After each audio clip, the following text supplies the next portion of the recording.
చిట్టి డబ్బులు అవన్నీ కూడా ఖర్చు చేయడం జరిగింది. అతను ఏ మనీ డ్రా చేసినాడో అవన్నీ కూడా మనం రికవర్ చేయడం జరిగింది. ఇప్పుడు ఈ 10 అకౌంట్స్ లో ఉన్న మనీ అంతా కూడా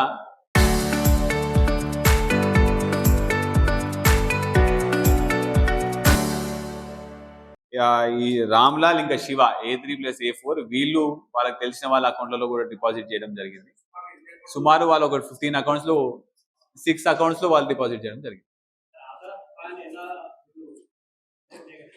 ఇప్పుడు బ్రాంచ్ మేనేజర్ కి ఇప్పుడు సూర్యాపేటలో పనిచేసిన ఈ బ్రాంచ్ మేనేజర్ కి కస్టమర్ అప్లికేషన్ ఫామ్ అంటే అకౌంట్ ఓపెన్ చేసే సమయంలో ఆధార్ నంబర్, వాళ్ళ ఇంటి అడ్రస్, పాన్ కార్డ్ డీటెయిల్స్ అన్ని ఉంటాయి. వీళ్ళు ఏం చేసిరంటే ఒక వెబ్సైట్ ఉంటుంది, ఆ వెబ్సైట్కి వెళ్ళేసి ఈ డీటెయిల్స్ పెడితే అది ఆధార్ కార్డ్ ఒకటి ప్రింట్ చేసి ఇస్తుంది. ఆ సిగ్నేచర్ కూడా వీళ్ళు ఏం చేస్తారంటే ఆ కస్టమర్ అప్లికేషన్ ఫామ్ లో ఓపెన్ చేసినప్పుడు ఒక సిగ్నేచర్ ఉంటుంది, ఆ సిగ్నేచర్ని తీసి ఇక్కడ సిగ్నేచర్ ఫార్జరీ చేస్తారు. ఆ కొత్త అప్లికేషన్ అవర్ ప్రింట్అవుట్ తీసుకుని దాని మీద ఈ సేమ్ సిగ్నేచర్ ప్రింట్ చేయగానే బ్యాంక్ లో ప్రాసెస్ చేసే ఎంప్లాయీస్ కూడా డౌట్ రాదు, ఎందుకంటే signature is very much similar.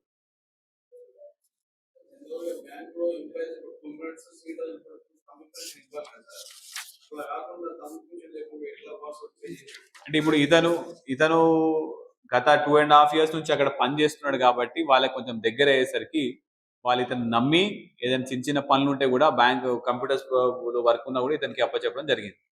So వాళ్ళు ఏదైనా పక్కకి వెళ్ళి వాష్రూమ్కి వెళ్ళడము లేకపోతే ఇక్కడ లేని సమయంలో మాత్రం ఇతను లాగిన్ అయ్యి ఈ అప్లికేషన్స్ అన్ని కూడా ప్రాసెస్ చేయడం జరిగింది. మేకర్ చెక్కర్ అనేది ఒక చిన్న కాన్సెప్ట్ ఉంటుంది, అంటే ఒక పర్సన్ అప్లికేషన్ ఇనిషియేట్ చేసి ఇంకో పర్సన్ అప్రూవ్ చేయాలి. సో ఇతను మేకర్ అంటే ఇనిషియేట్ చేసేది ఇతను లాగిన్ అయ్యి వాళ్ళు లేనప్పుడు లాగిన్ అయ్యి ప్రాసెస్ చేసినాడు.